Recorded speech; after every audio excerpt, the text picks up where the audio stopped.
how to remove and replace the O2 sensor or oxygen sensor on a 1996 Ford Mustang GT with the 4.6 2-valve.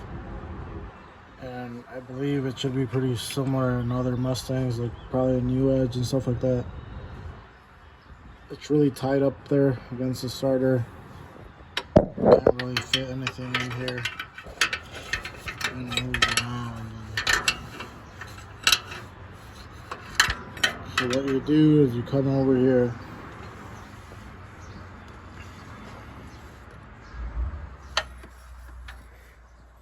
Then you slide it.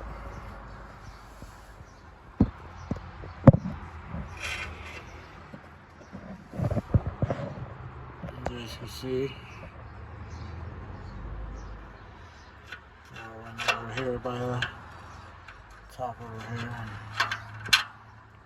and you can get access to it through there. And it can be a little bit of a pain when you're installing it too, trying to get it lined up right. So you could just again come up here,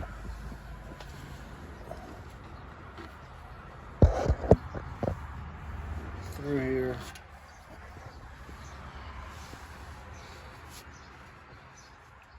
and then you're gonna have to have one hand over here, of course, and then your other hand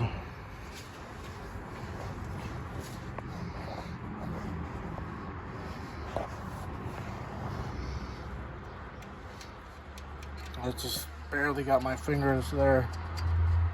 Spin it with these fingers, and then the other hand with this,